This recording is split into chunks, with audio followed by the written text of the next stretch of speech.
ஒரு unit measurement வெறும் 70 safety தான் கொடுத்துருக்கீங்க. இன்ஜினியர் கரெக்டா மெஷர்மெண்ட் சொல்றாரு. என்னங்க நீங்க ஓனர் தெரியல எத்தனை பேர்த்த ஏமாத்திட்டு இருக்கீங்க? எப்படி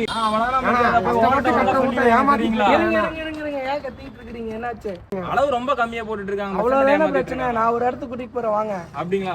சரி வாங்க போலாம். அப்படி நம்ம என்ன ஹீரோ மாதிரி கூட்டிட்டு வந்த இடம் தான் பார்த்தீங்கன்னா ஆர்பிசி பில்டர் சப்ளை. பில்டிங்க்கு குவாலிட்டியான மெட்டீரியல்ஸ் எவ்வளோ முக்கியமோ அதே மாதிரி மெஷர்மெண்ட் ரொம்ப முக்கியங்க. மெஷர்மெண்ட் செக் பண்ண நாங்களே ஸ்ட்ரைட்டாக போயிட்டோங்க. ஒரு மெஷர்மெண்ட்டும் பர்ஃபெக்டாக இருந்துச்சுங்க. எனக்கு தெரிஞ்ச நம்ம ஈரோட்டில் இந்த மாதிரிலாம் கொடுக்குறாங்களா ரொம்ப ஷாக் ஆகிட்டோம். இவங்ககிட்ட ஸ்பெஷலே கொடுத்த மெஷர்மெண்ட்டோட எக்ஸ்ட்ராவே கொடுத்துட்டு இருக்காங்க. இதனால உங்களுக்கு நிறைய சேவிங்ஸ் ஆகும். இவங்ககிட்ட பில்டிங்ஸ்க்கு தேவையான எல்லா மெட்டீரியல்ஸும் அஃபோர்டபுள் ப்ரைஸில் பெஸ்ட் குவாலிட்டியில் கொடுத்துட்டு இருக்காங்க. இதுக்கு மேலே வேறு என்னங்க வேணும்? டிஸ்கிரிப்ஷனில் இவங்களோட டீட்டெயில்ஸ் எல்லாம் கொடுக்குறேன். மறக்காம போய் விசிட் பண்ணி பாருங்க. என்னப்பா ஆர்பிசி போலாமா?